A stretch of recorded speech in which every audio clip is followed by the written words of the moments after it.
focus on Liberia. Hit it. From Cape Mount to Cape Palmas, mountain back to Atlantic Ocean, Obomi Hills to Bokonjre, to educate, elevate, and promote. Yeah, focus on Liberia. For Liberia, Liberia.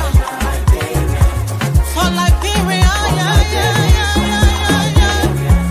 From Monday to Sunday. From Monday to Sunday. It's focus on Liberia.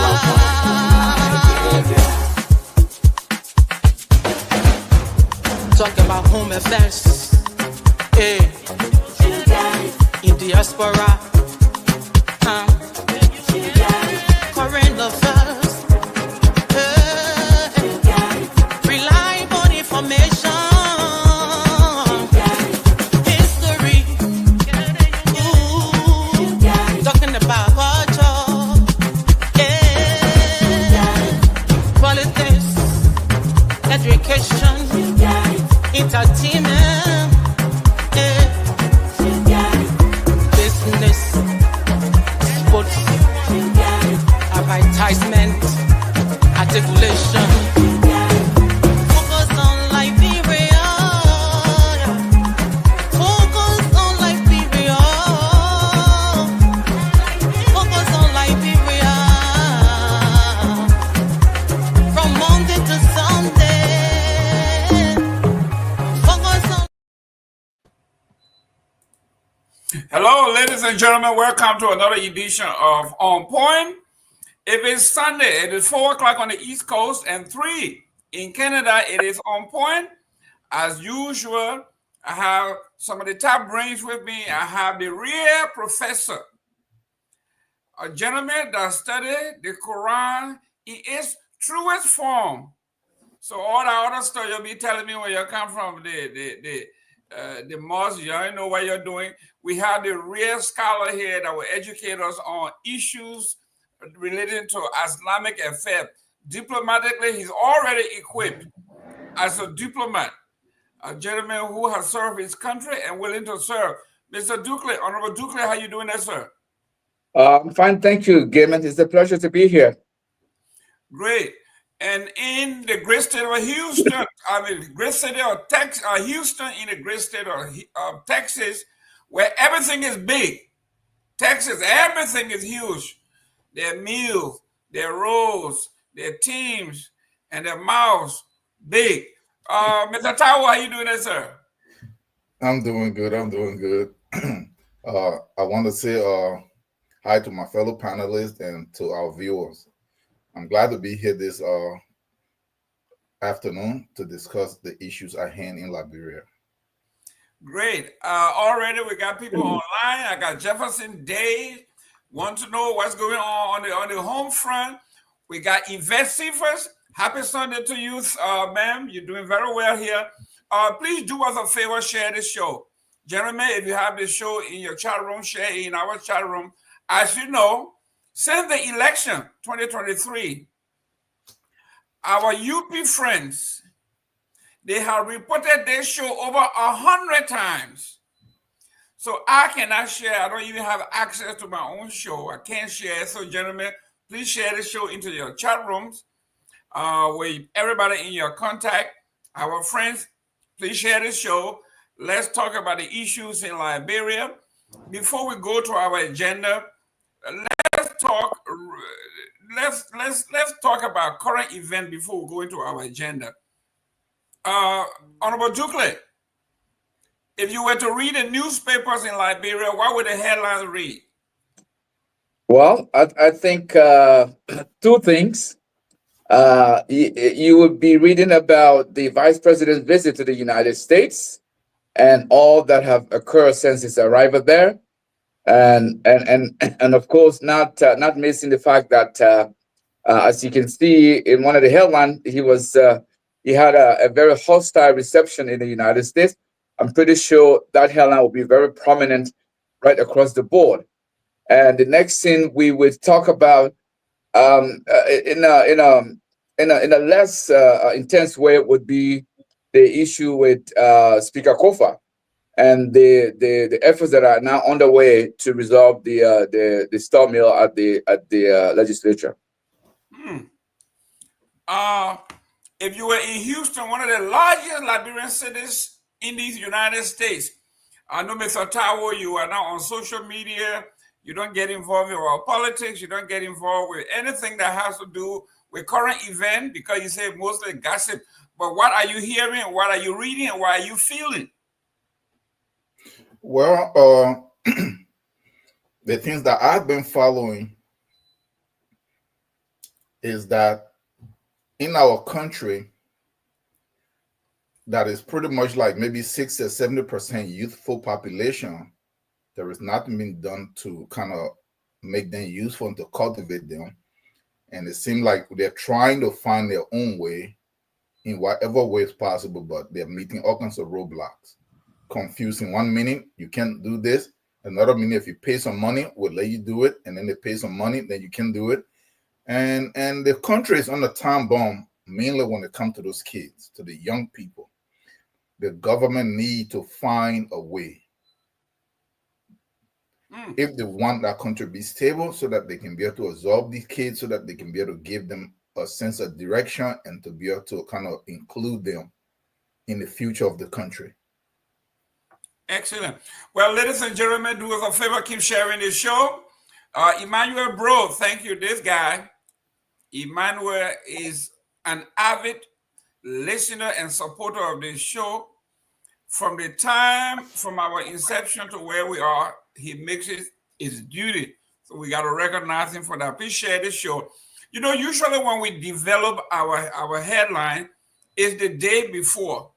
Like Friday, we go over all the events and then we'll come out with what we call, because it's like a weekend review.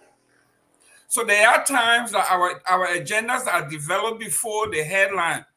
Like what just happened in Liberia, Front Page Africa, and most of the major newspapers say, VP Kun faces hostile reception in the US. And the caption there says, the event was intended to foster dialogue on national development, governance, peace, and security. That was Kun's, that was his intent. That was him. The beautifully written, somebody wrote for him, that's what the headline was supposed to be. Peace and security. However, tension quickly escalated as some attendees held placards and chanted anti-government slogan accusing the Unity Party-led administration of failing to fulfill its campaign promises. Mr. Dukley, this is something that we didn't cover. It happened last night. Here we are. The president, the vice president came to the United States with a prepared speech, something that was written by consultants, dialogue, peace, development, all of those things that have nothing to do with his stance. He comes here and he never got a chance to deliver the message with vigor. He got interrupted, and what's on the front pages of the paper is that the place was hostile. Your take. Yeah, thank you, Mr. Jerome Gaiman. You know, I wasn't surprised. You know, it also reminds me of you know how someone said that when you go to visit a prison and you talk to the prisoners, and I'm speaking here in the Liberian context. If you go to the prison and you talk to the prisoners, you will most likely hear them say, "Oh, I'm I'm wrongly here. I shouldn't be here." You know, and you know, a lot of them would say that, but the fact remains, most of them are there because of what they have done, and that's what this event reminds me of. So the vice president leaves Liberia with one intention, but he left something simmering behind him that is also evaporating right across the globe wherever there are Liberians. And so what you saw unfold last night was the manifestation of what the folks back home are feeling when they do not have the opportunity to express themselves in a manner and the way in which we are able to do here in the United States and in Canada and other places. And so I don't think the vice president should have been surprised. I don't think the vice president should not have expected this, simply because he is aware keenly as to how bad things are in Liberia. And so what you saw last night, there were people who are able to speak, and they were speaking. There were people who were able to express themselves, how they feel about the bad governance and all the malfeasances we've heard of, and all the things that we've seen happen since the inception of the Unity Party government. And so it's absolutely nothing new. And remember, we are in the great United States of America. This is the land of democracy. This is the land of freedom. And so people were just exercising their God-given right that is enshrined in our Constitution and in the Constitution of the land we find ourselves in. Excellent. Mr. Nambe, I think when you're not speaking, can you go mute? Let me go to Mr. Tawo. Mr. Tawo, there are two major developments here in Liberia that we have to talk about. One is this particular vice president visit, and I'm going to end on that with Mr. Nambe here, our political, the guru over here. He was at that event last night, and he was one of the hosts.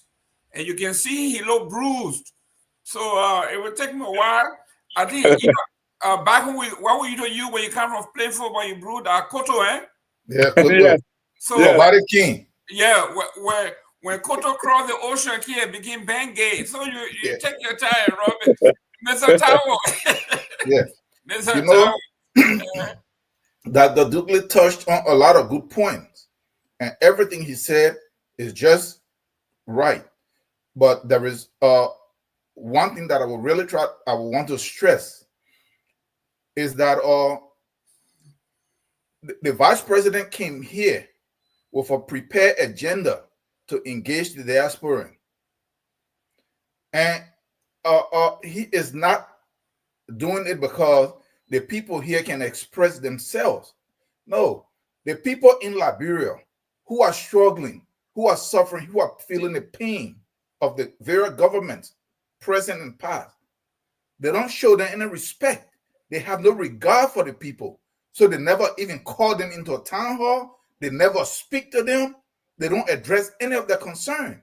So what you see happening here in the US is that they show respect to the group in the diaspora because they know, or somehow they feel, that this group have some kind of influence, that this group have the ability to raise money, to remove and install government based on financial, intellectual, or lobbying. So this is why you see when they all come here, even the COFA, even the president, do you see any of them speak to the people in Liberia? No, they don't even care, because they know and they feel that the people in Liberia are of less value to them. So they don't even address them. Kuhn is coming here in the US, where we live, to come and tell us about development agenda and peace and unity. But he left Liberia, where this message is supposed to be echoed and actually implemented. So that's some serious nonsense. That means it's deceptive. It is not real. And that is why they have to run him out. Because if it is real, you address the actual people who are the victim of the message that you're trying to preach. And I think that is a good thing. And these are the kind of things that I expect from the diaspora, irrespective of whether you are UP, CDC, APC, APL, whatever you are. This is the kind of unifying front that we should move with. Go back to Liberia. That is where the message is needed. Set the foundation. Let's see the result. Then come to us here and say, look, gentlemen, look at what we are doing. I came here for me to, but you're not doing anything there. Everything is upside down. You're trying to remove speaker. You're doing this one, doing that one. Complete renegade. Then you want to come here and bring some, as if we can't see what's going on there. Thank you. Mr. Nambe, this is we're going to be talking two different things here, but they are all intertwined. the Speaker of the House in Liberia have begun to. Please forgive me if I sound condescending, but the Speaker, when instead of reconciling with the people in Liberia, he invited the entire Parliament of Sierra Leone and the entire Parliament of Ghana to come to Liberia at the Farmington Hotel where they can talk about reconciliation. Mr. Namwe, I have never seen anything of this moronic. How are you going to reconcile the Liberian people by bringing the entire Sierra Leone delegation from their house and Ghana and bring them to Liberia? And then the vice president, instead of talking to you folks that are running or affiliated with ULA as to what is it that we need to do and all of that, he's not doing that, but he just came in with a prepared speech, knowing, as maybe naively thinking, that he could just come in and gloss over the issues in Liberia. Well, listen, thank you for having me. Good afternoon to all. It's a pretty brilliant Sunday afternoon here in Jersey. I'm glad to be here with you. First of all, let me, for the record, I am not a spokesperson for the vice president's office. But contrary to some of the observations made by Mr. Tower, on the one hand, he says, they come over here, they neglect Liberians, they don't talk to Liberians, and then on the other hand, he's saying, he shouldn't have come here, he should have stayed in Liberia and delivered the message. It has to be one or the other, it cannot be both. But I can tell you this, I was in the hall yesterday. I mean, quite frankly, we, Yola, had gone in with our own observations of what is happening in Liberia and some recommendations as well. It is quite clear that a good number of Liberians are not happy with the performance of this government. That is a fact. Even the vice president himself, he admitted that. Even after the meeting, even during the meeting, all of the side conversations that we had with some of the members of the delegation, pretty much everyone is acknowledging that things are not going well. But that's one of the reasons why he came here, so that he came on a listening tour to ask Liberians, how the problems in Liberia can be fixed. And of course, yes, some of the problems have very obvious solutions, and those were also raised with him. Why is it that those ones that have been identified with the ready-made solutions available, for instance, why is the president not removing some of these people? We sounded our concern about the corruption in the country, and some of the actors who have been accused are still serving in government. So all of those were put on the table. Yes, there were hecklers in the hall as well. The vice president admitted, he said when he was in Brussels, he had gotten as a hint that people were going to heckle him in the hall, and some people advised him not to come. But he said he made it a point to come in, and I was there. He was telling the people, let him come, let the gentleman speak his mind. There was actually quite a number of people. It wasn't one individual. Some people had placards. And they were calling the president. They were asking him what has been done about corruption, what has been done about murders, all of that. I think he did. He took everything, I think he handled everything pretty well. But I believe they had to escort some of these people out because it was becoming impossible to carry on with the meeting. And so the U.S. security personnel, including our local people, who came up. Secret Service. Secret Service. Thank you very much.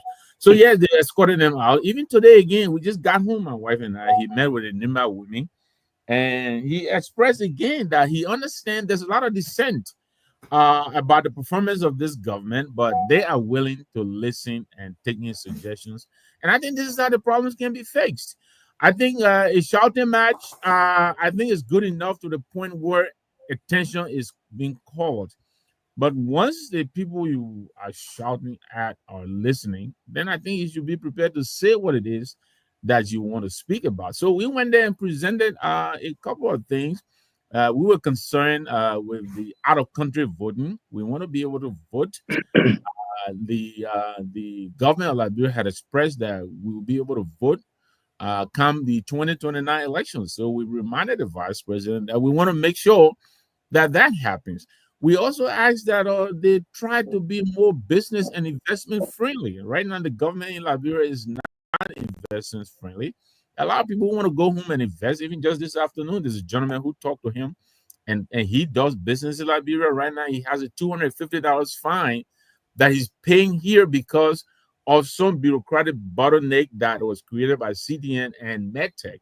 So the vice president invited him. He believes he asked him whether he belongs to an organization, and the guy said, "Yeah." He said, "Well, come on, bring it." Because sometimes he said, I'm a businessman, but sometimes other people can explain the same thing differently and more efficiently. So he invited him down to Monrovia and said, "Come down, I will help you. We will sit with the president so that he will listen to your side and listen to the other advisors who have the technical advice and see if we can find a way." So all in all, I think it was a good meeting from the Europe perspective. Now, as to what Mr. Kuhn is doing in Monrovia, I think Mr. Kuhn is the embodiment of contradictions. The very ECOWAS that he's calling to come to Liberia. They sent a parliamentary delegation, and they try to snub the people, even the president himself. I think it's just eventually people prevail on him to me, but the people felt disrespected. And now we are going to call on them to come and help us, break the impasse. Hey, but you're right. The solution is right there in hand. Go back into the hall, do what you have to do legally, and remove fanatic cover. I think it's just as simple as that. If you don't have the majority vote, then leave it alone. And go and build your majority. You will have another day and remove your speaker. But we will not stand for people, just getting up nilly-willy, flaunting the Constitution and just do as they feel. We're tired of taking it. We're not going to take it anymore. We made that known to the vice president as well.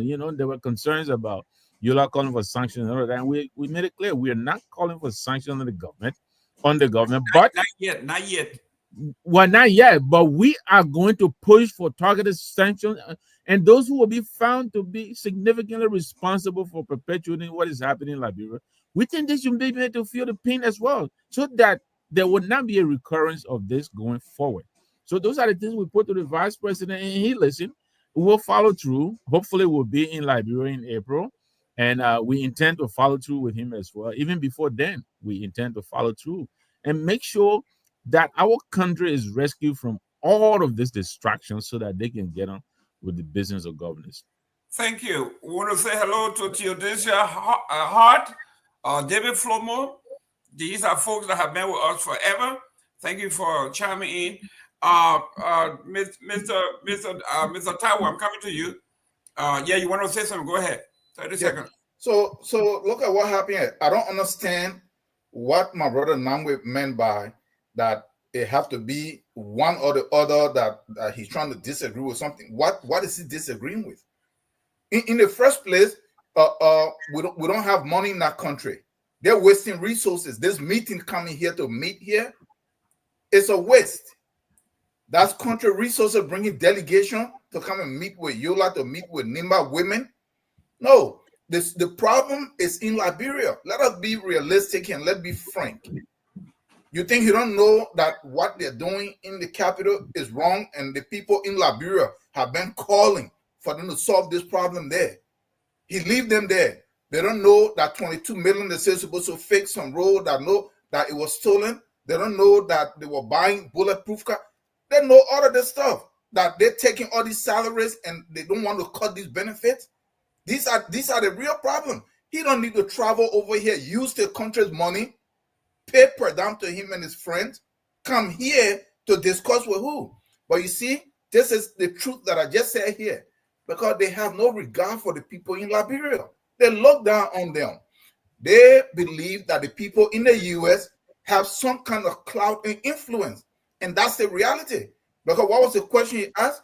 I hear that you guys are asking for sanction. You see, because the people can influence for something to happen to them. Here from the group from America here, but not a group in Liberia. so they can treat the people as dirt. When was the last time Jeremiah couldn't call a meeting and say, look, let us come a town hall meeting for us to talk to the people in Liberia that are feeling the burn of their actions? When did the president ever really address anything pressing that is happening to the people? There, none. But they all run over here. But this is the thing. Because we in the West here, we want that influence. So if they engage us, no matter the moral of the engagement, that's fine. But look, voting from the diaspora, I don't know. I've read through the Constitution. That may be unconstitutional unless there is a constitutional amendment so that it can be added in there. He's sitting here and trying to show you that's liquor talk, because they got to go back and look in that Constitution so that they can be able to either create it there to say that you can be in a foreign country and vote, because I don't think that is in our Constitution. I don't know about it anywhere. Maybe some constitutional lawyer can be able to speak of that. Yes, if people are abroad and they want to vote, that's fine, but let it be done properly. That is all that I'm saying. So I don't know what is there to do. So, Jerome, let me make just 5 seconds. Let me make some clarifications here, because Mr. Tao is very difficult, to dialogue with. First of all, I did not say the vice president said, that we're pushing for sanction. I said there were some members of the delegation. I didn't say the vice president said that. Two. Okay, yes, a member of the delegation. Yes. Okay. Two, the vice president did not just come here.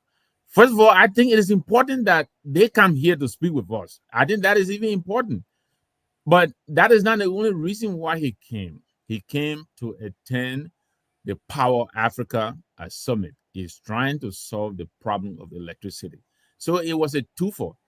He came to attend this summit, and at the same time, he thought to take up time to talk with Liberians. This is why he's having these town halls. Again, I'm not a spokesperson for the vice president of it, but I just think if we're going to, talk here, we must also talk there. Now, when you put it the way you put it, to come here only to talk to Nimba, I hope you don't mean it the way it sounds, but it sounds like you're denigrating a whole population, and that is not right. Sometimes I tell you, you got to be careful how you say things. Sometimes they come out and they really sound very wrong. Nimba women, just like any other women, any Liberian, they are important to anybody who wants to govern Liberia. It's important you talk to them. Any segment of society is just as important as the other segment. So I just want to make those clarifications as we move on. Mr. Nangbe, thank you for the pivot. The man wasn't denigrating the people from Nimba. You say you were not speaking for the vice president, especially that my wife is from Nimba. I feel Mr. Tawo, I apologize to you. The man was talking because he was conflicted. Now listen to this, Honorable Dukley. This one here, you got to talk to us about it. This vice president is a liar. I'm saying it, and I'm saying it. I was in Buchanan doing the campaign, and the vice president was on the Bassa premier television called Amnesia TV. And they asked him, what will you do for electricity? Bassa is the home of the sub-regional. We have the hub there where they distribute all the power to part of West Africa. But yeah, Grand Bassa doesn't have electricity. And he says, we have a plan, and I'm going to quote him directly. He said, Joseph Boakai and I have a plan that we will make local people distributor. He said, Mr. Elton Thier, what's wrong with you and your friend getting together and becoming distributors? We have the solution. It's easy. People in Bassa can distribute their own. It will create economic function. The economy is going to grow. So we are going to be asking local folks to distribute. And I call on the show. I said, do you know what you are talking about? Electricity distribution. Do you know what you are talking? Even in the United States, we have problem in Florida here. We have Florida Power and Light. And then we have the local utilities. And these are major issues that the federal government, the state and the local government, they are grappling with. This man is saying local people will be empowered to be power distributor. So I know why he's talking here when Mr. Taiwo said he left it, he knows what's going on, left it there, come out here to do propaganda. Mr. Dukley, your take on the vice president, the Speaker of the House, bringing in the parliament from from Ghana and the parliament from Sierra Leone at the Farmington Hotel to have reconciliation for Liberia. Mr. Gamer, thank you again for the question. If anyone in the Republic of Liberia has zero credibility, Jeremiah Kun will be on the top of that list. He has zero, and I mean zero credibility. He has no credibility whatsoever. And for brevity reasons, I won't get into all of the some of the things that make him non-credible. And prominent among those things are the fiasco of what happened in his office regarding the scholarship and all the things that went on there. You see, in our country, even though we have experienced what we have experienced in terms of destroying ourselves, killing ourselves, it seems like in 2025, a lot of the learned people in Liberia have not still learned the lesson of what got us to where we were. And so, bringing in the parliamentarian from Sierra Leone and Ghana, when I read it, and I even spoke to some people who were who were involved. It just speaks to the way our politicians think that they can resolve issues. And to complicate matters further, there is a group of people who already have a preconceived solution that they think that's the solution to the problem. And so nothing else matters other than what they have already, perceived to be the solution. And Jeremiah Kun is at the helm of that group of people, because they want to make sure that they see the so-called majority bloc speaker, what's his name again, Kun, to be the speaker. And so Fonatikofa has the legitimacy in terms of the constitutionality on his side. And so bringing in these people, it's not going to change nothing on the ground. It's only going to fester even further. Coupled with the fact that these people are supposed to be part of the ECOWAS, people that will help us to resolve our issue. I mean, there's the same people that we snubbed earlier when this saga started, and ECOWAS tried to intervene to come up with a solution, and they were not. The warring factions were not receptive to anything that was coming from ECOWAS. As a matter of fact, people had the expectation that by the departure of the delegation, something tangible would have come out, but it didn't happen. So I think bringing in the parliamentarian from Sierra Leone and Ghana is just one more faux pas that is going to exacerbate this situation further. And with all the things that are coming up, relative to Juju here, two members saying I saw blood on my door. It's just going to keep getting more complicated. And I am a person who supports the rule of law, but I think by now the writing is on the wall. I don't think Kofa is going to survive this. It's just a matter of time before he's out of there. And I said this about 3-4 months ago, that this is following a pattern of behavior that we have seen on the part of our lawmakers, starting with what's his name, Edwin Snow, and the other guy from Bombing County. What's his name again? Tyler. Alex Tyler. So the president has been set. This is not going to be any different. Is the intricacies that are associated with how this is going to end is what is going to be different. Otherwise, the outcome is going to be the same. And so I don't see any reason for why Kufa had to bring in these parliamentarians from Sierra Leone and Ghana. For what? What are they going to do? You know, and I don't even think he himself can explain what is it that what is it exactly they can do. It has to be resolved between the two groups, and so far, it seems like the breakaway group seems to have a deeper pocket than he has, and so from what we have heard, from what we have seen thus far, things are not looking good for him. Even though, in my estimation, he is on the right side of the law. But again, our country is not a country that respects its own laws.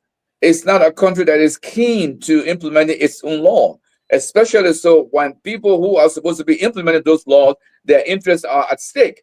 And so, as much as people don't like to hear this, but in this whole mess, one of the people who have been saying what I consider to be the truth of the matter is this gentleman from this speaker, this representative. What's his name again? This we call him the troublemaker. Yeke Koluba? Yeke Kolba. Everything Kolba has said is just right on, dead on right. And so, until that time comes, I don't see any amicable ending to this saga, Jerome. Thank you.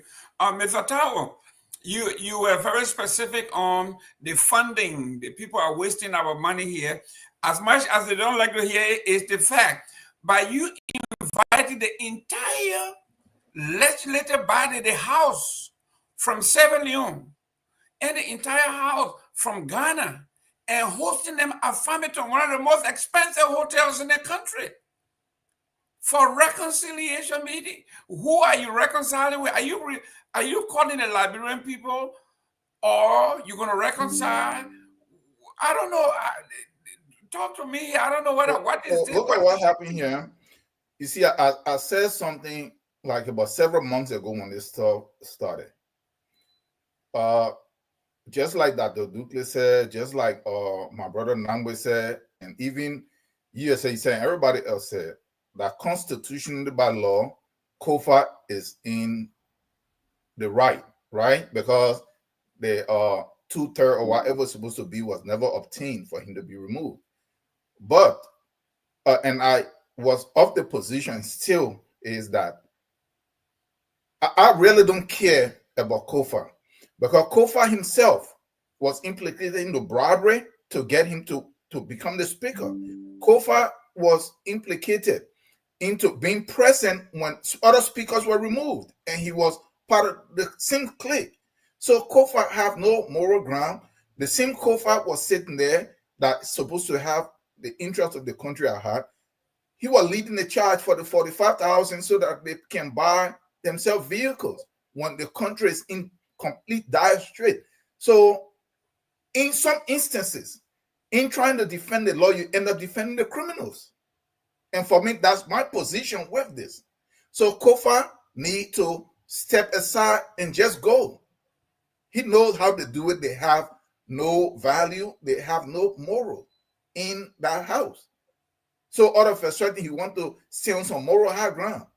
The only moral high ground that Kofa and any of them can stand on is the dead bodies of Liberians that have died through their corrupt behaviors.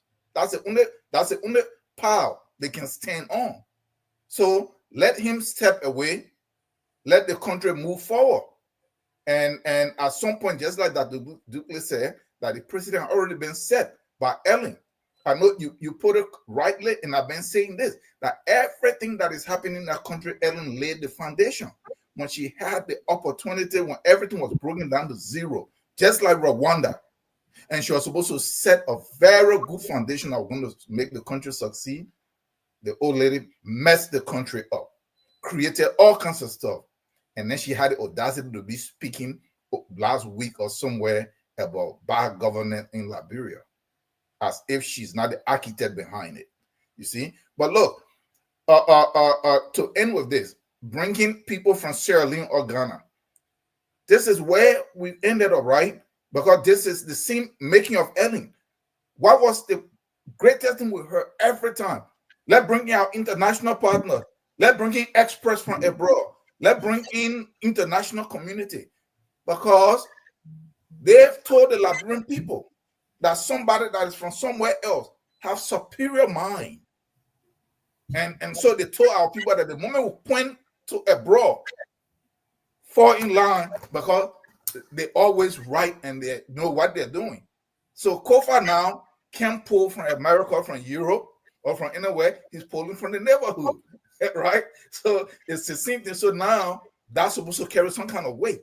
But like Brother Jerome said, so you bring people from Sierra Leone and Ghana or wherever, and you bring them to Farmington. What are they going to be talking? They're going to make a decision that's going to be binding in the country or on the other people? No. So I don't even know.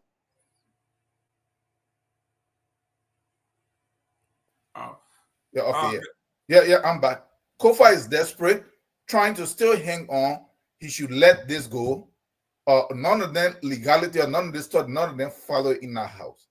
So it's a waste. But look, I said this and I say it again. We don't need a legislature in our country. That's a problem. Look, if you have your body and there is a part that is attached that is infecting the entire body each time, surgically remove it.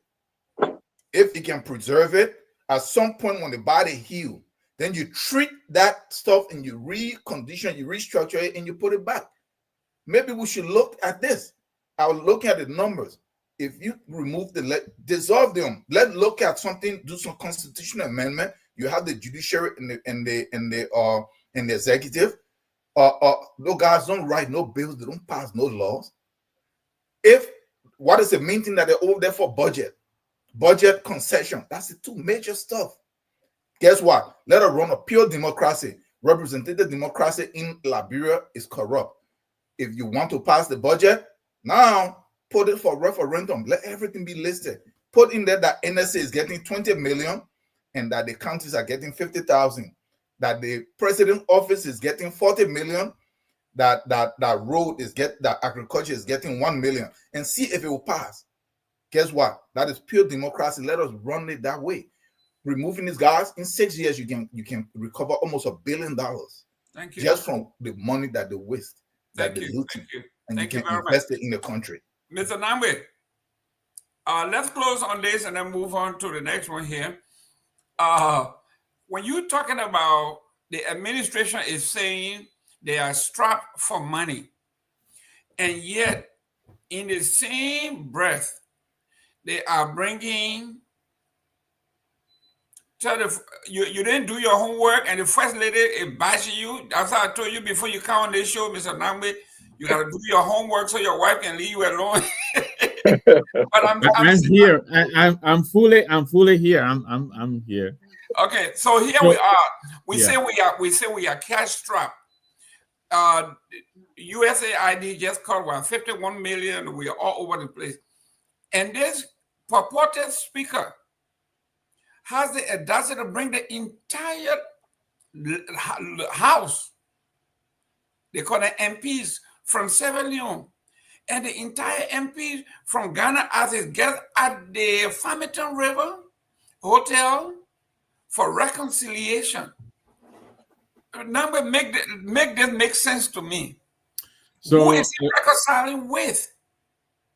Let me be honest with you, Jerome, and my brothers on the panel. Quite frankly, I don't have the appetite, to waste time enumerating the contradictions that are the embodiment of Kun. Because to do that is to suggest that he's doing some things right. At least he's not nothing. So yeah, it's just a net of those examples of why he wasn't elected speaker in the first place. So, but I like to touch on a few things that Mr. Tao. I agree with him partially. This fracas at the Capitol building really is warranted. It needs to go away. But I disagree with him when he says, Kofa needs to get out of the way and go, because when you do that, I think you're normalizing in this stalemate at the Capitol building. I don't think there is a neutral ground. You either stand with Kofa and stand for the rule of law, or you stand with Kun and stand for the anti-rule of law. I think that's just the dichotomy. There's no middle ground. So to tell Kofa to leave is in fact is to enfranchise Kun and his gang of thieves and fraudsters, or you stand with Kofa and tell the executive to start enabling Kun and his thieves. They need to cut this thing off and start wasting our resources. That's all there is. This is not about Kofa. It is really not. I'm not a fan of Kofa's. I've made this very, very abundantly clear. Unfortunately, he is that one soldier right now who is drawing the line in the sand. Somebody has to stand for something in that country. He is the only one who's doing that right now. And for that reason, whether I like him or not, I will stand with him and continue to tell whoever is responsible for this stalemate they need to knock it off. It is unwarranted and uncalled for. Kun is not a speaker. If he wants to be speaker, let him come back and contest again for the second time when he lost to Kofa the first time. Let him go and build his, rally his troops, and get the majority required and come and remove this man. But all this thing he's doing, running around and putting on this cloak of legitimacy, inviting people here, going to JFK, and promising money that he doesn't have and all of that is nonsense. It's nonsense. And I'm just kind of disappointed that he continues to be enabled by the powers that be, the executive, because they beef up the security and give him all kinds of signals, giving him the budget, inviting him to the state of the nation and all of that. They are also perpetuating this stalemate, and they are hurting us. They're hurting the country. So I want to remind Mr. Tao, you shouldn't forget this has never been. It's not about Kofa. It's about all of us who respect the rule of law, standing with Kofa in a very loud voice, and let the rest of them know we would not stand for it. They need to come back and do it right, or abandon their ill-fitted quest, and let's move on. Thank you. This one, I agree with you, Mr. Namwe. The rule of law is the rule of law. It doesn't matter who does the right. If you were a felon, okay, you are a thief, you kill somebody. It doesn't mean because you did something, so we're going to go ahead and treat you any way we want to, because the Constitution says there's a process, due process of law. You can be the more vile human being, we still have to accord you the process, the due process of law. We have to go through the process, whether we like you or not. We have to do what we call due process. We have to go through the process. There are times most of us that witnessed what Prince Johnson did in that country, whoever thought that anybody would cast a ballot for Prince Johnson and many other warlords that are now serving? But our Constitution said until he was tried and found guilty, he was eligible to run, and he ran and won. That's constitutional democracy. Now, Honorable Dukley here, let's go to the juju thing that's going on. I know you and I were from the interior, so we know a little bit about the juju. The boy them from Monrovia and Tao and Namwe, they don't know the power of juju. Even though juju have never worked, nobody can prove it.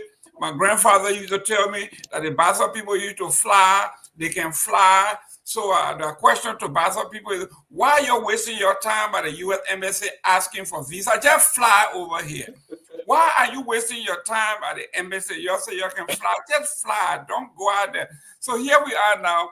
These guys are saying they were juju in the office. It was this just a distraction or what? I mean, Liberia is a strange place. It's it's very strange, like you said. But I don't know why you always like to bid on JB. He's from the city. I was actually baffled when I read this thing about the juju thing. I think it's one more distraction that they're trying to call our attention to. I mean, it reminds me about some time ago when legislatures were dying and people were attributing those deaths to something out of the ordinary, that something might have been causing this by some people, juju, whatever you want to describe it. And nobody pays attention to the fact that these people, with all what they have, nobody access primary care. I mean, primary health care. Nobody does annual checkup to see what's happening to them. And then suddenly when someone dies, they don't see any of that. Then they will just say, oh, somebody might have done something to this person. And so I didn't really put much attention to this juju story when I heard it. I know very well that there are people who actually believe in it. And Mr. Gaiman, believe me, I'm one of those people who, I like to say very clearly, I don't believe in juju. And I think personally for myself, juju doesn't affect me in any way. It cannot affect me. And I'm only speaking for myself.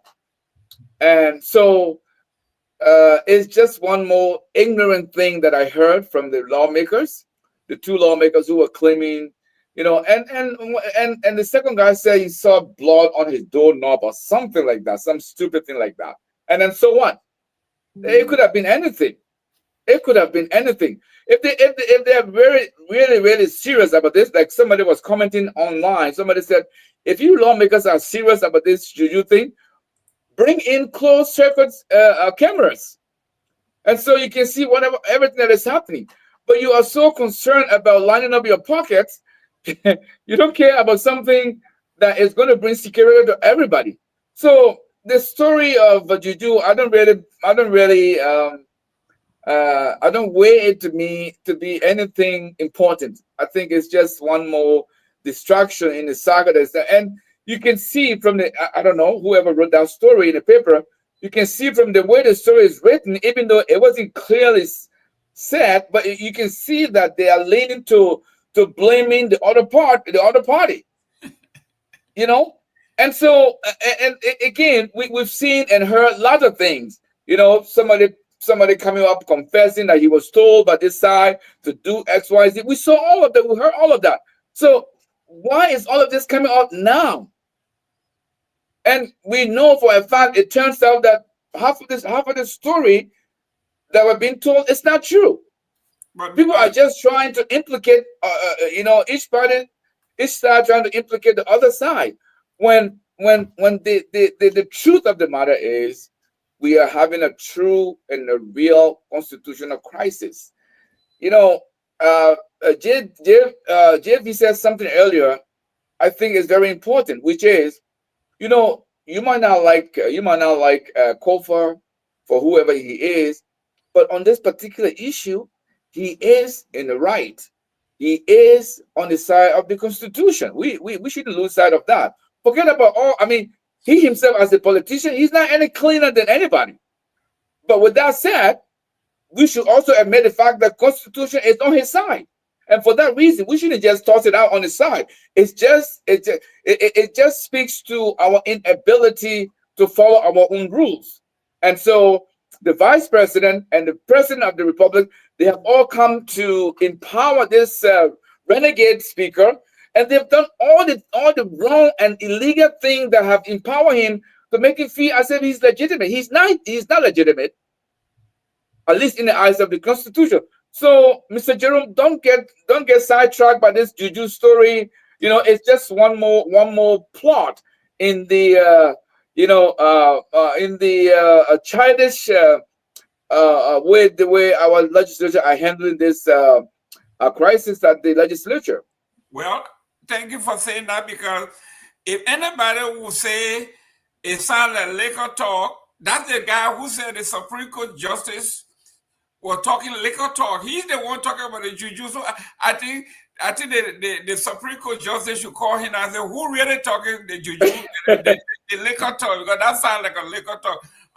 Mr. Tower, the second part of this particular question is, Joseph Boakai was in Sierra Leone at the beginning of his administration when he went to his primary school to make a a donation, visited the school.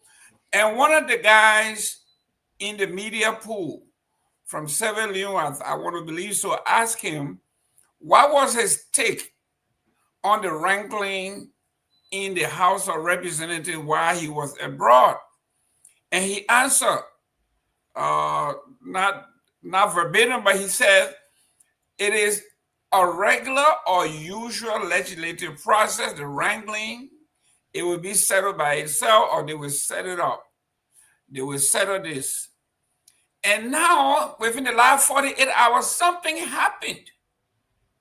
Joseph Boakai, now on the front page of the newspapers, is calling for calm, reasonability, maturity in the House. And our sources said, and many people carried this, he met with Kofa, and he met with the purported speaker, saying he gave him until March the 13th to put the house in order. And we all know that is not a coincidence, because on the 14th or 13th or so, the Supreme Court has accepted to hear and make clarity on the bill of information filed by Fonati Kofa. Some folks are saying this is a prelude to the victory that is coming and the defeat that is coming for Mr. Cohn, that the president finally wanted to intervene. Your take on this? Okay. So first, before I go to that, the thing about the juju, for me, You let Juju go ahead. I don't know whether it worked or not, but I don't have to believe in it for me to know whether it worked. It is just like any belief. It is good for the people who think that it worked and the people who are concerned by it. If they let the guys in the house, if they believe that it worked and they're able to harm each other and kill each other off, let them go ahead. Let them deal with each other, because they're not doing anything useful for the people in Liberia. I'm sorry that sometimes I express my opinion is strong, and some people may not like it. But that's just me on these things. But when it comes to the president speaking concerning the saga that's been going on in the house, yes, it is true that there's separation of power, and like the house have their own rules that they follow and all of this stuff. And I read many of the rules and stuff like that on who should be their leader. But you can see that the executive been involved in trying to fan the flame and trying to support one side. And I think the president should have done this. If he felt that he wanted to get involved, he should have done it a long time ago. He should have done this a long time ago. And I think if he had started doing this like from the very beginning, I don't think this thing would have gone this far. It would have probably been resolved a long time ago. You would have had a unified house. You would have had a lot of problems that's going on now would have been going away. It never even came up. But at this stage now, I think there are people that have committed to Kofa. There are people that committed to Kun or to the executive, because the president said that.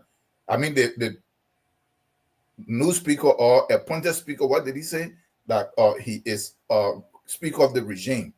So it's going to be difficult now. If Kofa decide that he's going to agree to be convinced by the president, guess what?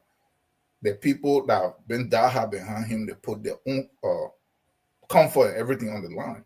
He's going to be betraying them. And I don't think the president is going to be willing to tell the Kun guy to step down. So I think the only thing, if there will be any real resolution, it's probably going to come back from the Supreme Court, just like you said, on the 13th to 14th. But this is what I wanted to say on this before I close. My brother Duke said earlier that the majority group have a deeper pocket than Kofa. Those guys don't have any pocket. They're wearing pants with no pocket. Their hands in the pocket of the nation. That's the government. That is why, and that is why I knew from the beginning that Kofa was not going to be able to make it, because he was going to run out of money, because he's going against the state pretty much. So it's been bankrolled by the state, the regime, right? According to the new speaker or the selected speaker.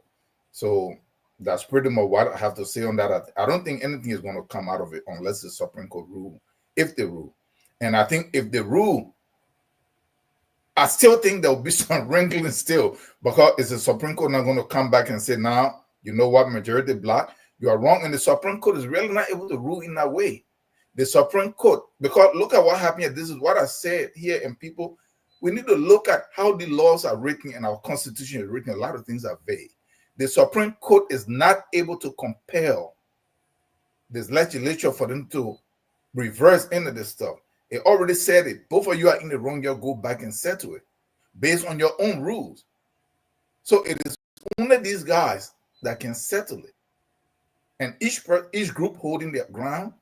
And I think it's just going to be a deadlock for a long time unless one group really is willing to back down, or if they pay them off, because the government is paying people off all over the place.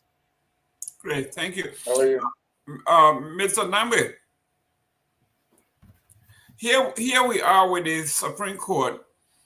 According to sources from all the talk shows, all the podcasts, including the president's own financier, Mr. Witherspoon, he said that the president met with Kofa first privately, and then met with Cohn privately, and based on the evidence that he had, and it was corroborated by Mr. Billity himself, that the president is requesting or appealing to Mr. Kofa, Speaker Kofa, to come up with a workable plan, a solution.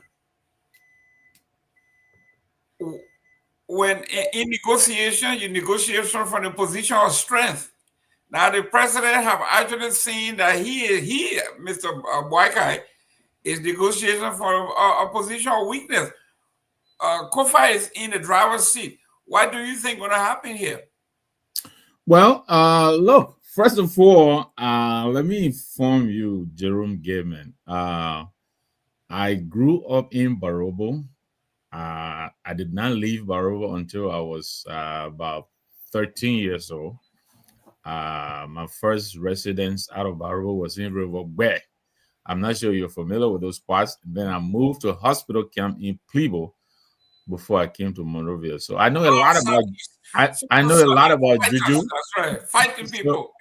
So I may have at one time or the other rubbed Juju on my face to impress a girl. I don't remember anymore, but I think that's possible. But I'm a Catholic now, and but I'm very familiar. I know Guan, But your Catholic can rub the ashes on your face and see Juju.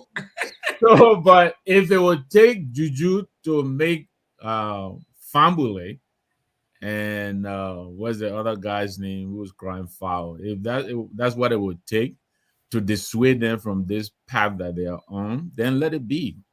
Something has to disabuse them of this notion they have that they are the legitimate leaders of the House of Representatives. They're not.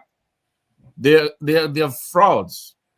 They're coup makers, and they need to go back to where they came from. If they want to become leaders, they should be elected. I don't care who Kofa was or who Kofa is. This is not about Kofa.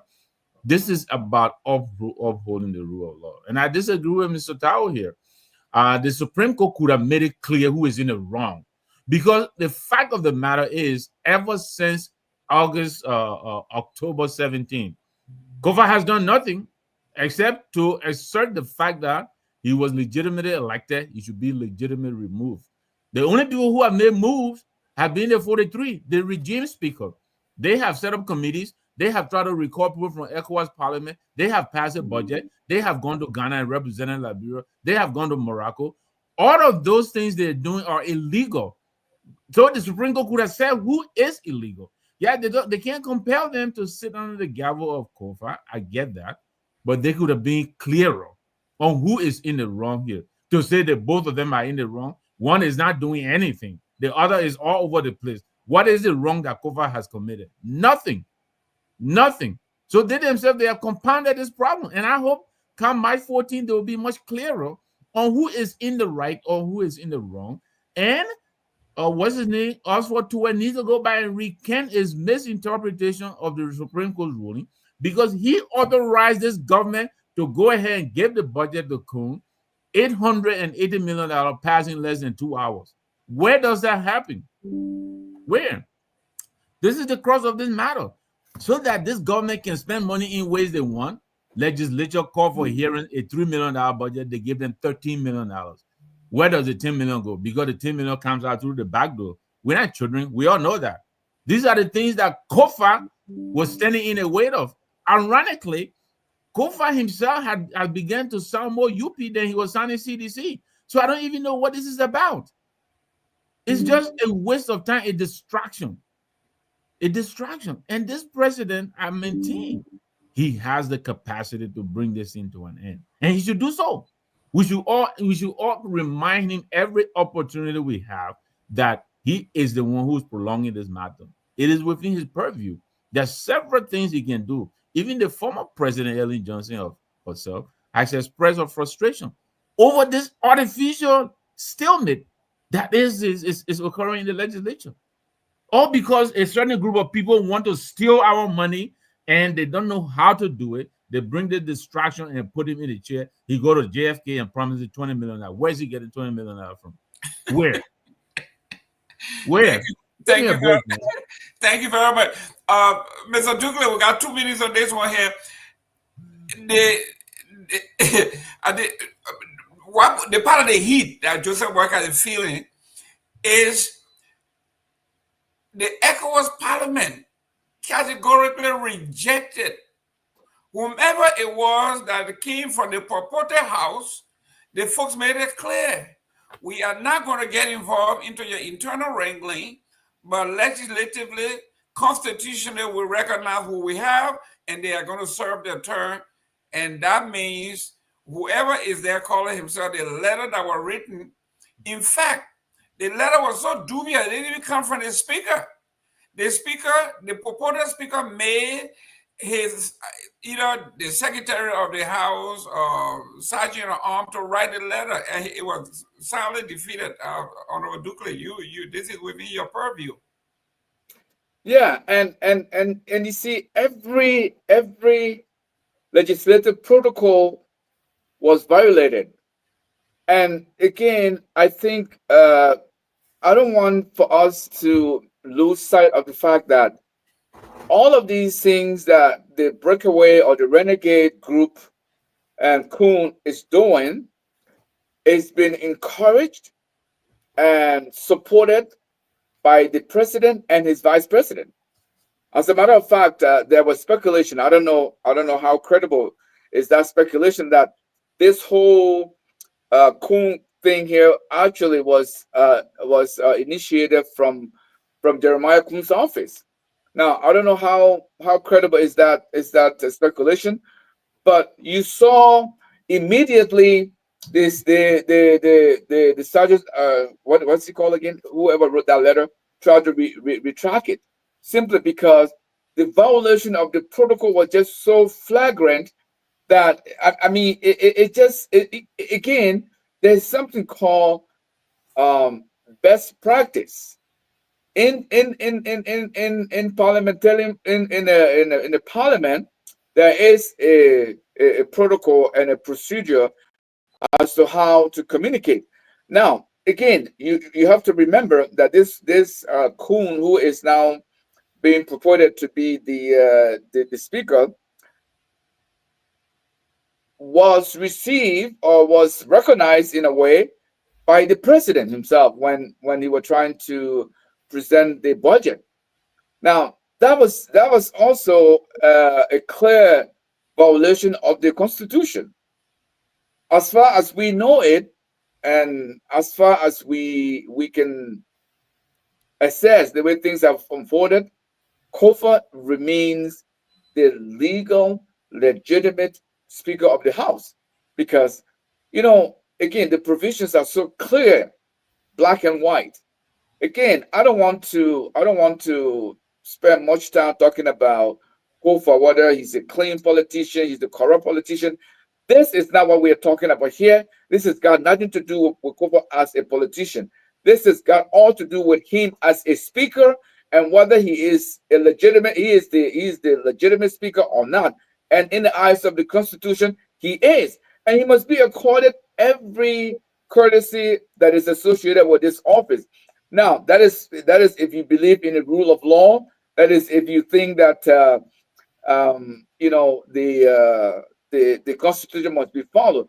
Now, there will be those of there are those of us who agree with this assessment of mine, but I mean, I can tell you, the president of the republic is able to resolve this thing if he actually means well for our country.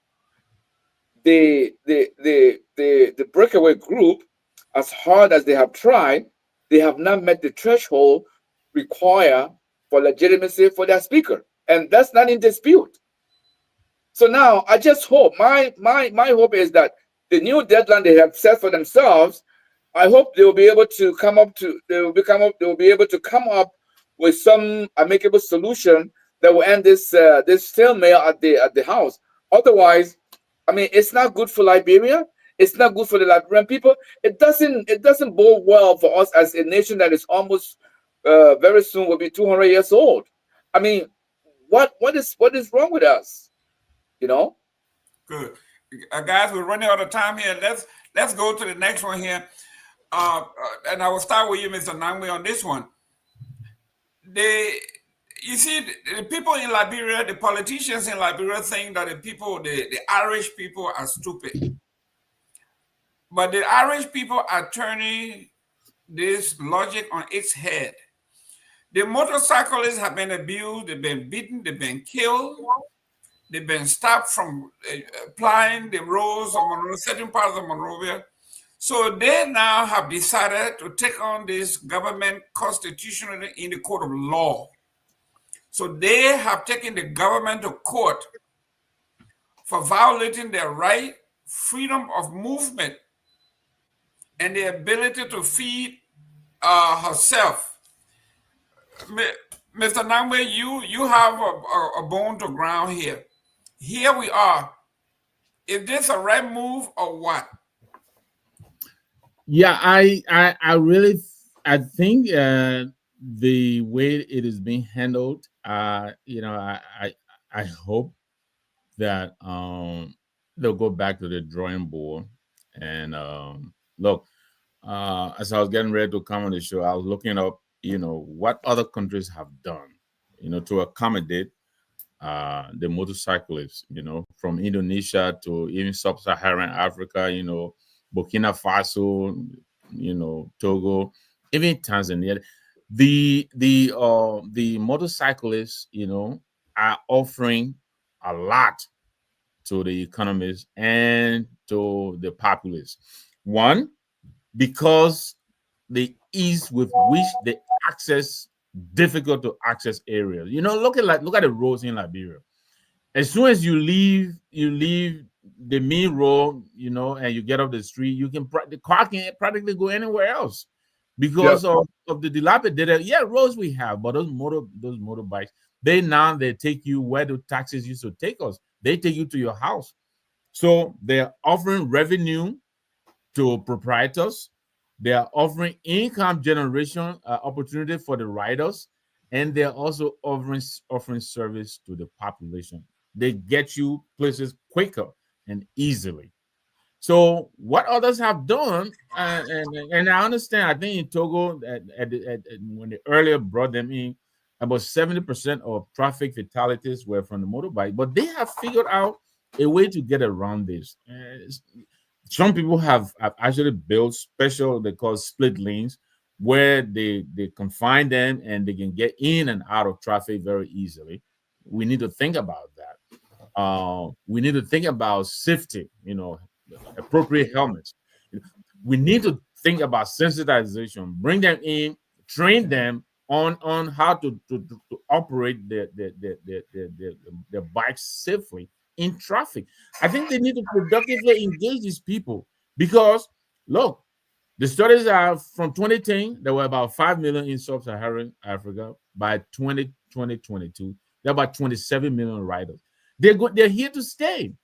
We need to find a way to accommodate these people instead of hammering them down into whatever solution we want to, trying to plow them into compliance. I don't think it's going to work. It's not going to work. First of all, look at our population. Almost 50% of our population is young people, and the opportunities are very limited. These people are trying to find a way to make a living. Why don't we find a way to accommodate them and make it easier for them to apply the routes, make their living, pay the taxes? They're paying $350. That's a lot of money. That's a lot of money. So bring them in, train them on safety, make sure you inspect them, find a way to inspect the bike, make sure to register and all of these things. I'm sure they will agree with the government to do those things so that they will be easily monitored. But the way they're doing it, I'm afraid it is not going to help the situation, because now they're threatening, they will push back because some of these people, they have families, they got people depending on them. They have to make a living. And you know how it is, all of us. When your opportunity to feed your family is being pinned upon, you have to find a way to push back.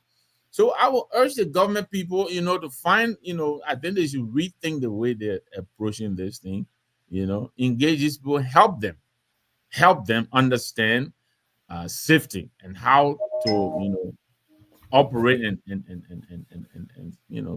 do their business without all of the accidents that they occur. They drive the minions, and we all go to Monrovia. The way they jump in and out of traffic, because they can quickly take off. They jump in front of the car, and the car, by the time the car applies, they're already on the other side. Look, I have my own incident. I am getting off the road, and the guy is trying to bypass me on the same side. I'm getting on the road, and he had two people behind him. They fall in the ditch. In the back road, we're going to, come with them. He gets on, he's blaming me. I am trying to, we're trying to park. He goes on the same side we're trying to park, and he runs into us, falls into a ditch, but he's blaming us. And I'm saying to you, myself, we didn't even see why would you, first of all, who gets off the road in that kind of fashion? So I think there's a lot of education that's necessary, and I think it will help the situation. You are muted. 1 minute to correct you here. According to UN Liberian update here, the age structure of the Republic of Liberia is 63% of its population under the age of 25. There you go. 63%. Thank you for the correction. 63% of Liberia population is under the age of 25. Yeah. Mr. Tao, I was in Liberia a few weeks ago, and because of this thing, I was on the Japanese highway, and there were a few taxis and buses coming, and people were rushing because there were no bike available that usually took these people to work and from work. There's no means for them to get home.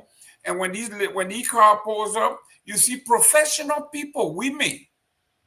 I mean, they are rushing and basically getting hurt trying to catch a ride because there's no means of transportation to move the folks. So this thing has it's counterintuitive. Go ahead. Yeah. So look at what happened here.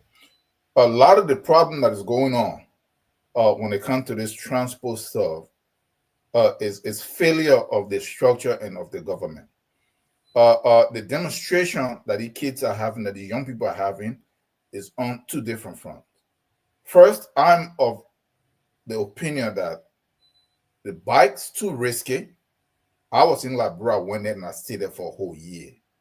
And I observed this, and it's a really risky stuff. The same experience that Nangwe had, I had the same thing around CDC headquarters. I'm trying to turn into Lone Star. I'm already on the sidewalk. He is trying, and something just says slow down, and he had a lady with two babies. One, she was holding the baby, maybe 6 months old, in her hand, and the little girl, maybe 4 years old, sitting directly behind the motorcyclist, and they just zoomed right by. So if I had just turned, they were going to slam right into the wall in front of Lone Star. And this is a failure in that there was no structure set up to be able to train, to be able to, none of them went to any kind of training. So I have my grand auntie die from that. She was crossing the road, Motorcyclist come speeding around the curve, hit her and broke both of her legs. She was already 80 years old. And they are reckless. They closed up all the intersections because that's where they are waiting. And something has to be done. I go drop somebody off. I turn, and he said my car got too close. He took a bar and hit my vehicle on the front, but it had a metal bar. So I heard the sound, and I'm like, what's going on? I get out of the car, and I'm like, what's going on? And before you know it, a whole group of them want to come immediately because they're supposed to be in some kind of union, a violent union. So I had to take certain measures. And when they saw the measure, they all had to back off. But this is what they do. When they come to the government, so something has to be done to either re-educate them, completely train them, to kind of create the means wherein the people that will actually have the right to ride these bikes, they're going through the training, they understand the traffic rule, and they understand the right of way and all this stuff. But the demonstration that is happening is that you don't go ahead and promise young people who are trying for them to do something for themselves that pay $350. First, that's a lot of money. This is the problem with the government in Liberia since Ellen Johnson Sirleaf. They've been told that raise domestic revenue and the price gouge on the people. A motorcyclist, these people are supposed to pay like $50. And guess what? Everybody will register. Why is it that most vehicles not in the road? Because you're paying about $500. In some instances, $600. A taxi driver that is just picking up people making $100 Liberian dollars, that's like what, 10, 15. You are telling them they have to pay, by the time they combine insurance, fire extinguisher, all this one, and vehicle, sometimes $500, $600 they must pay at one time. Where are they getting this money from? So the government is the one that is creating all these restrictions that actual vehicles are really reduced on the road. It's not profitable for people to even run transport vehicles anymore. So they have to revisit the stuff. They want to raise revenue, let them cut down on the large salaries, make it possible for people to be able to function in a society. Look at what happened. I've looked at how other countries handle this. This is there to stay. But why are people going to go ahead and want to risk getting injured on a motorcycle? These are some of the reasons. You don't have roads. So you get, for you to leave from Liberia Junction to go just right to CDC, the whole road is blocked in the morning. Traffic is back to back. Guess what? Other countries look at it. You don't come out and do a complete ban. All you have to do is to invest in roads. You invest in roads to where traffic is moving freely. Vehicles are available. People will not take the risk to go and force themselves on motorcycle versus if they can get to that place on time. And that is what other nations did. They just invested in roads. They built more roads. They built more connections, connected road. And then what happened? The motorcycles pretty much just went down, and it was not as permanent or dominant as it is now in Liberia. Thank you. Until they can do that, you can't just ban. You're not going to be able to ban them. They provide a service. If you stop all the motorcyclists, people, nobody will be able to make it to work because there's no road. Thank you. I think Mr. David Flogo has a point here.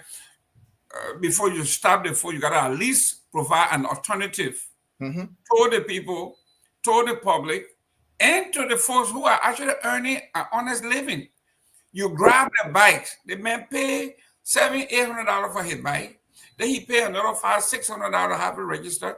Then he breaks the law, and you confiscate the bike. And listen to the chant, Jerome, that I read. They were chanting, "We don't want to steal. We don't want to be armed robbers. We just want an opportunity to earn it, to earn honest living." That's all they're asking for. I mean, they show the photograph of the police depot.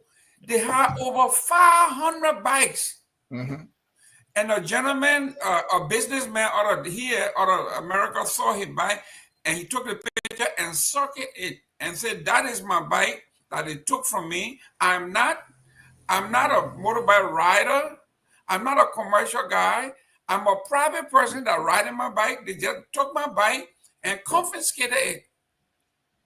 When they say bike cannot be ridden in downtown, I think they are referring to commercial bike. But if Mr. Nama goes buy his little Harley Davidson and ride it in town, why would you grab his bike and say, you know, bike is not supposed to be ridden here, and you take the bike? It is unjust. Anyway, let's go to the next one here. I will start with Mr. Dukley on this one. Mr. Hassan Bility, the true businessman. Some in the American Parliament they will call him the weasel. You can't catch him. He's always in and out of something. He has formed his own political party. He has gone ahead. He looks like he has the wind, the political wind in his sails. He has gone and nominated a candidate for the Nima bi-senatorial election with tons of money ready to go. And the flip side to that, his son that was accused of drugs, and I heard drug is non-billable in the country, wherever that was. His son was arrested, put in jail, released, put in jail, now released again. What does this say about the Liberia judicial system, our political system? I know other folks on here, they're arguing that hey, you got criminal record, you shouldn't do this, you shouldn't do that. But that's water under the bridge. Mr. Hassan Bility is back on the scene, and it looks like he got his sail on got a wind in his sail, and he's cruising through. He got his own candidate now in the senatorial race, opposing Koga. Yeah, you know, this is very interesting, but I just wanted to briefly comment on the cyclist issue that is just been discussed. Mhm. You know,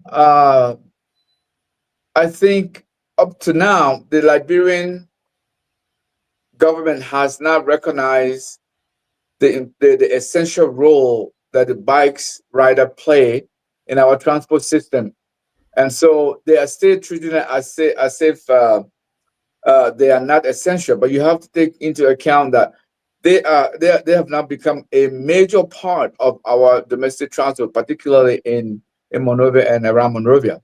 And so you just need to regulate them a little bit, and then put some guidelines that they must follow in terms of, you know, I know some of them are very reckless in the traffic, but you can put a check to all of that, and now you already have them. You know, they have to register, they have to get insurance. You've done all of that. You can also make sure that they follow the traffic rules instead of dealing with them as if to say they were some criminals. You have to take. Mr. Duke, real quick. Did I Yes. hear you?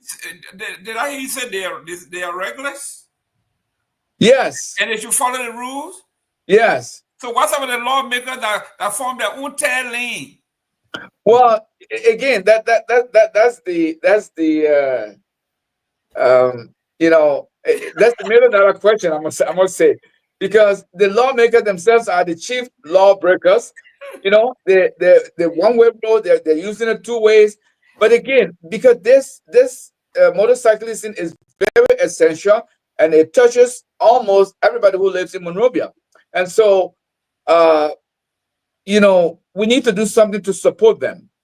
We need to do something to empower them, but not to be, you know, people have this how do you call it? They have this mentality when it comes to these bike riders, as if they are some, you know, criminals, and you know, no, these guys are essential part of our domestic transport. I just wanted to say that relative to the bike rider. You see, Musa Pelete has been to all the political parties, and I mean all the major political parties, you name it, CDC, Unity Party, Liberty Party, and now he has created his own party. Don't forget CPP. Yeah, CPP as well. So his history, he has a track record. But you see, Musa Belede is very interesting, because here is a man who is, by Liberian standard, very wealthy. His pocket is deep. He can do whatever he he feels he can do, because he knows that all of our politicians are compromised. And so the way you compromise them is through money. You can influence them by money. And so, look, I hate to say this, but sometimes I always tell my friends, I say, you are proud Liberian. Can you name me one or two things that makes you proud as a Liberian? Can you tell me? And most of the time, I don't get any answers because, I mean, I don't see it. I don't think there is. So the rule of law is not being respected. We know, and I can tell you that Liberia is the country of men and women, not a country of law. So what you see happening, most ability is just flexing his financial muscle, knowing full well that somebody of his caliber who is extremely wealthy is well connected to the power that be, and he knows all the players. He is half of these players have been people who have benefited from his generosity. So they just want to create a smoke screen, say his son is in jail. And I mean, when I read the story, I was thinking about it, and I remember one time the Musa Beleza were talking about how people were trying to get him to switch party illegally, and so I was kind of reflecting on all of those things that Musa Beleza said. And when I heard about his son that was in prison and then being released, and I was like, what is happening here? And then you talk about his own the creation of his political party, and now his own candidate to challenge Koga. You know, you don't have to be a genius to see that the writing is already on the wall when it comes to that Prince Johnson seat in Nima County. And I think the Prince Johnson people are going to see to it that their candidate is the winner at the end of the day. And don't remember, Musa Belete belonged to a tribe in Nima County that is not very well regarded in Nima County by the other tribes that are in Nima County. And so, depending entirely on his wealth, I don't think that's going to be sufficient enough to get his candidate across the finish line. And I think Prince Johnson people are very determined to see to it that Kova is the one representing Nima County. Great. Mr. Tao, the last one here.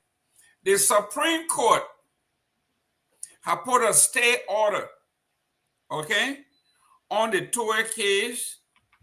And it is very interesting because the justice issued a stay order on Tour criminal case. The secrecy clause in the Constitution was evoked. What could this mean for future cases in Liberia where, let's say, for instance, the NSA, in our law, in our system, the NSA is off target, is off the books when it comes to auditing, when it comes to any of those things. Everything about them is cloth in secrecy. Here we are, somebody is testing the very constitutionality of that law. What do you think going to happen here? Okay, I'm going to comment that I'm going to be short, and I'm going to lump it up with the Musa ability stuff. When this happened, like almost a year ago, when Musa Ability's son was arrested, he was on the same platform. I said that there was that case was going to lead to nothing, because what I was told was that Musa Ability's son was arrested, and once he was arrested, A.B. Kroma was the DEA chairman, and he placed a call to him. And Musa Ability then, according to the story as it was told here, told him that, oh yeah, that man, he's on his own, he's grown, take him. And when I said that, just based on that alone, you can see the corruption taking place, I was rebuked on the show. That no, and then there were some examples given about police tapping somebody and they were in a car that was not recognized, and then they had to call the parent because they were underage and all of this stuff. No, this guy was caught with drugs, distribution, and gun violation. So this is what you're seeing here. And I knew that nothing would come out of it. Even the president didn't even have to be aware there's most ability, as long as you just throw a little bit of money around. And that's what it is. So there is nothing there, but this is the kind of political system we have. I don't think Musa ability in terms of him starting his own party and throwing money around, I don't think there is a problem to that, because that's the kind of political system we have. People are not cultivated. It is a system based on popularity. You're popular. You have some money through the run, you're popular. This is why the country is not going anywhere. People are not in this position because they are proving to be able to do something tangible in their own communities or in their own counties or in the cities. It's just based on popularity. And that popularity can come based on if you're an actor, actress, or some kind of athlete, or if you have some money that you throw around. So what that does is that the worst of the worst are attracted to that power, and they're the one that make it in there. And this is why I keep saying here that the system that we have is broken and is wrong. We need to look at it. We need to look at the laws again. Let's address the Supreme Court. So the 12 case, I don't know much about it. I follow it a little bit. Secretive clause or not. There is one thing that I know about this case. That I thought about the case, my opinion is that the government is really not going to be able to win in the case, because they are not serious, really, and they're not trying to be serious. It's not because they don't have the ability, they could, but they don't really want to push anything that will convict somebody because they themselves are committing the same act. So to really push something, and then somebody's convicted, guess what? When you leave power come 2029, you were right there. We saw Judge Rat did the same thing for Ellen, and he knows when he did his, and he know that nothing will come out of it. When they threatened that they were going to audit, Judge Rat gave a speech, and we never really heard much about it. And so I'm not really moved too much by the 12 case. That is why I really don't follow it. I don't know much, but what I know is that it's not going anywhere. None of the corruption cases are really going anywhere, because for you to see that case will actually go anywhere in terms of corruption, you have to see the inception of the government or the one that is in power, how they're operating with respect to the same impunity and the same corruption. You can see they're even doing worse just in the first 1 year than the government that they're trying to persecute. So you can see that it's not going to go anywhere. It's just for show, so that the people can think that, oh yeah, they're serious for something, but they're not. You can see that even undermining their own case and defeating themselves just by the things they do. Thank you very much, Mr. Nambe. We got 10 minutes here to be on. Let's go quick on this. Your take. This is a very significant piece of our jurisprudence here, where Tuer was able to convince the Supreme Court, and they have a state order in the meantime. Doesn't mean that this thing is over, but this is a very, very important clause that is being evoked. Yeah, I'll be honest to admit that I'm not very familiar with the Tuer case, and so I would rather defer to my colleagues here on set. But whatever it is, I hope I agree with Mr. Tao. I think the government needs to do their homework and do it well. Quite too often we know they go to court unprepared, and they end up losing a lot of cases that could really be open and short cases. So I don't know. I hope this is not the same situation with Mr. Samuel Tuer. But I'll come back to quickly to the Musa ability situation. Coming from the progressive community, I know how much we work hard for political plurality. The ability to enjoy, politics freely, ability to form a political party. So I will be the last person to question anybody's exercise of that right. I think Musa has a right as any of us. What is important though is I think now that we have attained multi-party democracy in Liberia. I think we have now a responsibility to educate our voting populace so that they make informed choices.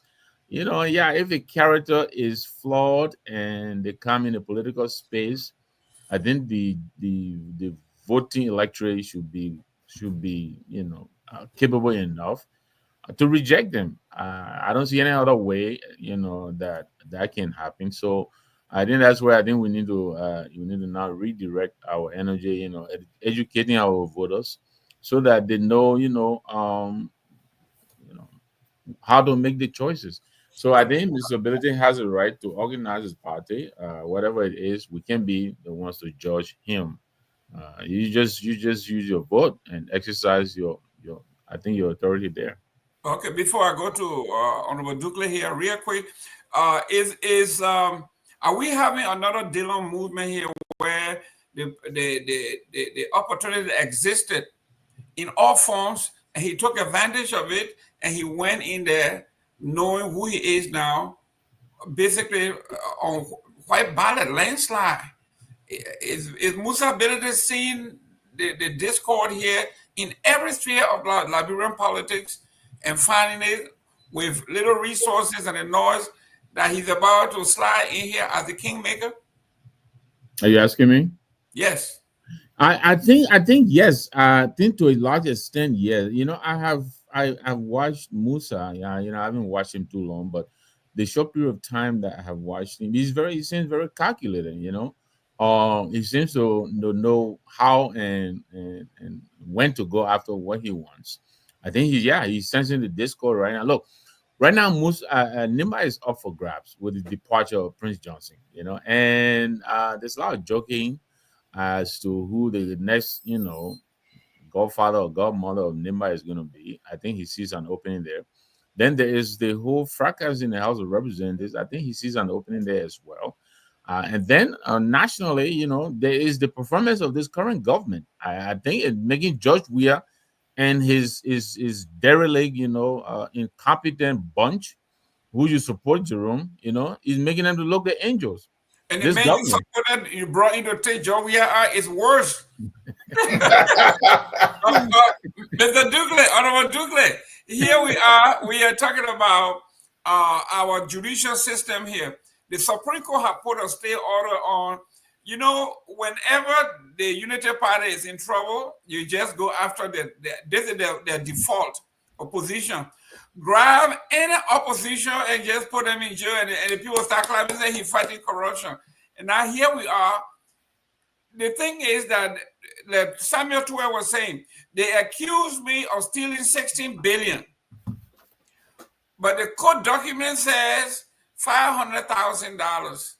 So here we are, the Supreme Court has said whether it's 5 billion or $500,000, the money went through the NSA. And there's a clause that said they are beholden to secrecy. You cannot audit them, they cannot divulge their budget, Mr. Honorable Dukley.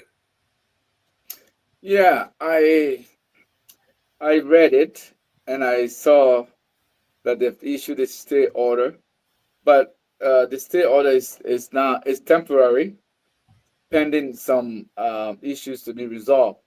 But I think the fact of the matter remains the Liberian people don't have any confidence in the Supreme Court, just like they don't have confidence in the Liberian government. What we see the Supreme Court, what we see them do is essentially an extension of what the national government does. And so, if you can recall, I don't think the Supreme Court of Liberia has any respect when it comes to decisions that they made. I mean, I know you are a staunch seditian, and you saw how flagrantly George Weah used the Supreme Court to denigrate the court with what happened to Justice Kabina Janem, even though his recourse was to the Supreme to the ECOWAS, and Liberians, we have a history of not abiding by, the rule of law, not our own, and not even international law. And so, uh, what you saw the Supreme Court do there, they are just following what we have always know them of doing, which is to always side with the power that be and be the legal arm that will carry on the dubious acts of the government. And so, um, this is not the first time that the Supreme Court has intervened in people who have been criminally persecuted for corruption. And dating back from Ellen Johnson Sirleaf to date, you can actually count on your five fingers how many politicians have been persecuted and found guilty and sentenced to any prison term. So I personally, I don't give any political or legal weight to whatever the Supreme Court does, because just like the rest of the Republic of Liberia, the Liberian people have no confidence in the Supreme Court of Liberia, and I certainly don't. Thank you. Ladies and gentlemen, we're going to allow 5 minutes if you want to make a quick call. The number is 772-940-2871, and your code will be 791403 hash. We got 5 minutes. If you want to comment, you have or say so, please make the call. Let me recognize Mr. Samuel Hollywood Pay Edward. There's a gentleman here, I think I know him. He's in disguise. Valley VK. We know who you are. Shedrick Moyud. That's my homeboy from Buchanan. He been hiding. He brought the government to power. He been hiding. David Flomo is still here. Pay Edward is here. Edward Bro. We have to, okay, we got all these people first. Let me go to those that we have not recognized. Okay, hold on 1 minute here. Well, hold on. Let me see who's calling.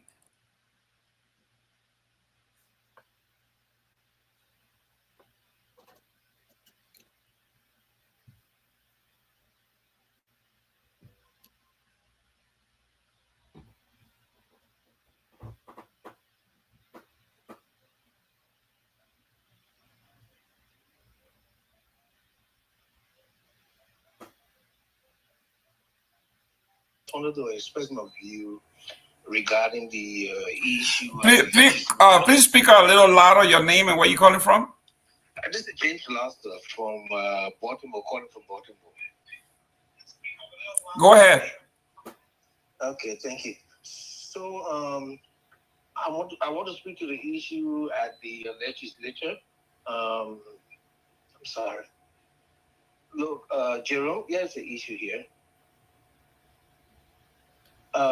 We heard it's just by in fact gossip from the gossip mill that the president has intervened or has attempted to do so. From all indications, why many people don't want to give that some credence with even an official denial from the legislature, from the Speaker's office. I will certainly want to give it some credence. For one reason, the case is pretty much approaching its climax. In fact, post-climax, and so the president, as an indication of, or at least as a demonstration of statesmanship, should appear to be doing everything possible to help to bring a resolution to the crisis, instead of just being viewed as not concerned or not interested or complete lack of interest. So his attempt to do that would be to fulfill that role as a statesman. I won't agree with the guy from Spoon.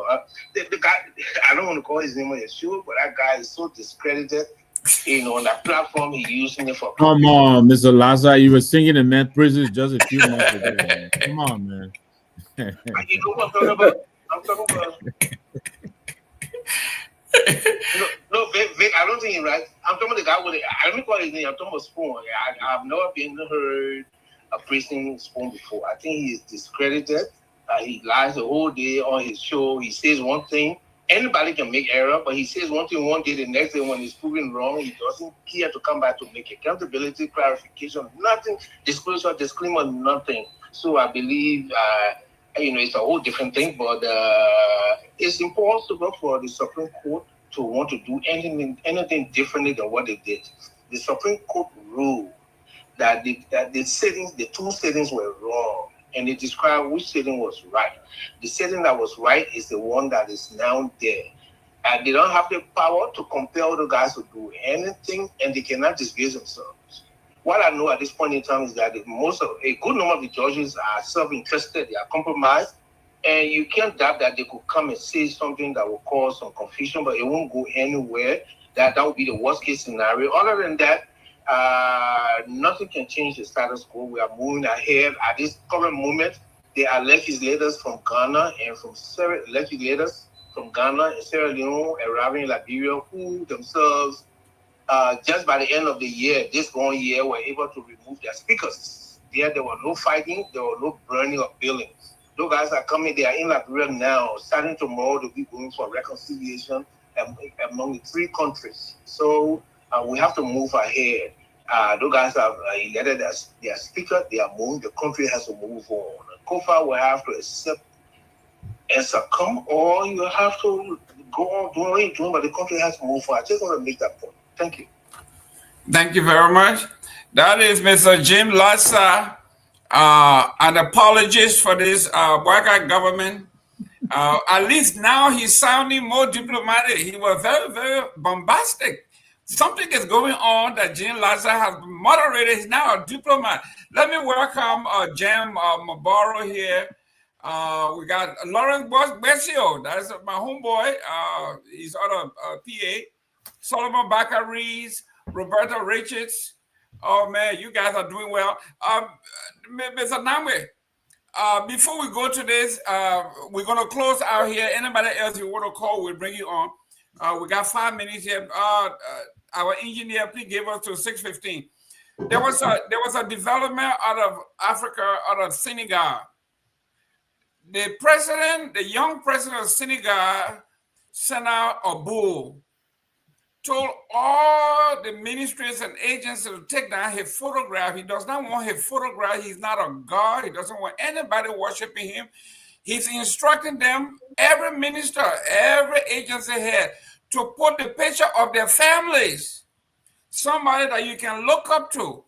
So when you are stealing, you can look at it and say, is this me? Is this me? This is something unusual. I mean, I cannot believe the young man say, put your family picture there, so when you do something wrong, you can look at it and you're all Mr. Namwe, real quick, and you're closing. You know what, Jerome?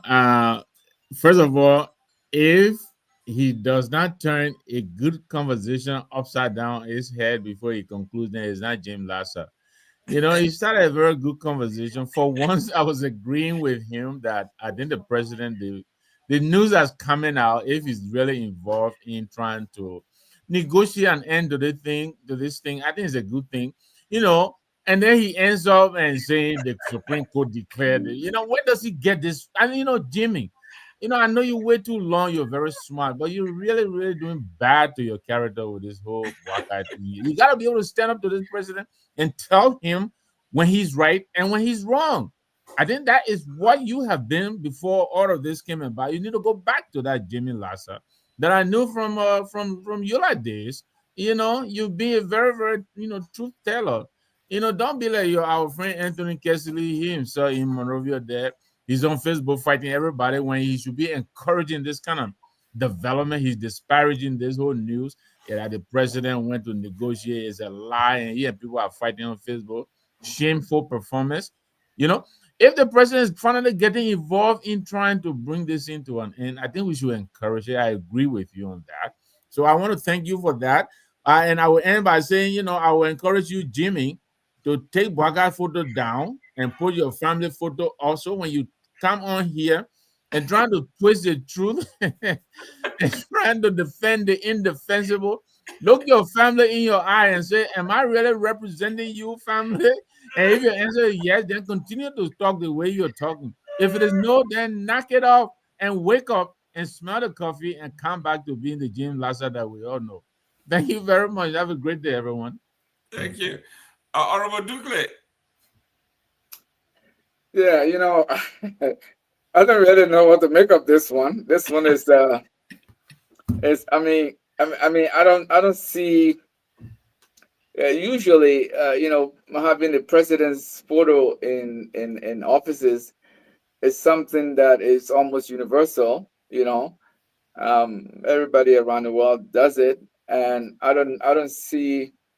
I'm sort of trying to figure out what is the essence of he wanting people to put in their loved one's picture there, unless if he is trying to get people to be conscious of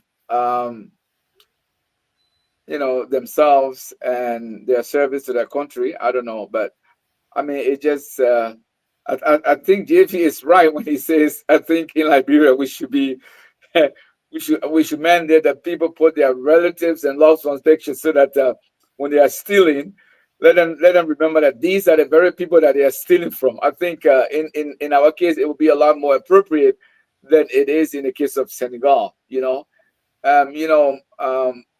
Jerome, Senegal has always been the most stable West African country there, and so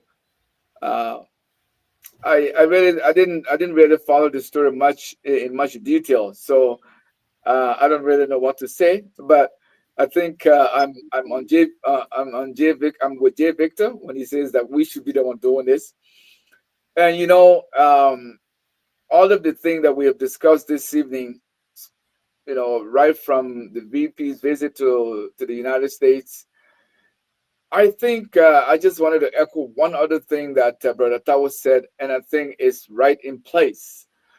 It is about time that the people, the vice president, the president, speak to the Liberian people. Yes, we have the power of the purse here because we do a lot from here, but I think at the end of the day, the people who are impacted day in, day out are the people in Liberia. And I think it's good that the vice president have seen that people are not happy with the government. And so what he saw here is actually emanating from back home where he came from. I hope he can take this back home and speak to people who are in position of making changes that will affect the Liberian people's lives. You're muted. You're muted, Jerome. Yeah, we have another show coming in. We got 1 minute. Go ahead, sir. The man was accusing me of being busy with my wife. He's in the background and we're running an important show here. He's not even with us. What kind of road is this? Mr. Goodman, thanks for giving me the opportunity to be on the show, and I want to thank my fellow panelists. It's always a pleasure to have you guys. My political analysts, when you're not here, we miss you because we always like your view. So I want you to be here, Mr. I miss you guys too, Joe. Thank you, and honestly, I appreciate being with you guys. Thank you very much. But when they come to the VP coming here, I don't think it's really necessary, at least at this time. What he's trying to say here, he should address the people at home directly. He don't need to come here for him to discuss power. The people are in darkness over there. Let them cut from their salaries and the budget and let them make that hydro work. Let them stop buying $45,000 car. They already have one that they bought 3 years ago. It's still good. I have a vehicle that is almost 20 years old. It drives like clockwork. And so, yeah, he shouldn't come here. Go back home and talk to the people. And I think I hope that this become a trend here in the U.S. that if they're doing badly over there, they come here, we drive them, we send them back. Go where the fire is. You're the fireman. Put that fire out. Thank you very much, Mr. Stephen Brown, War Guy Gamade, Majedi, Stephen Brown, Emmanuel Bro. Ladies and gentlemen, if it's 4 o'clock on the East Coast and 3 o'clock in Vancouver or in Canada, wherever they are, it is on point. We love talking to you, discuss the issue as they are. As you know, we all have our different views, but at some point, Liberia can friend, as we always say, we are all Liberian, no matter who you are, where you come from. We have of political persuasion. And I must admit, Musa Benedict sounding very attractive to me. I have to read more of what he's doing, but I'm feeling very, very. Listen, I have a bastard girl that they call Wedding Power. She sent me some stuff and look very good. So let me tell you quickly. Don't listen to second language. No, I'm actually agreeing with you. I have my little daughter in there, Jeanette Payne, and she's one of the, and she telling me the young people are really catching on. So that's I think don't so. write him off. I think it was Mr. Tao who said that, or Mr. Duke. But don't write Mr. off. I'm really he's a savvy political opportunist. Listen, that's what it's all about. Mr. What's my? We are Liberia. Liberia is our home. Liberia people.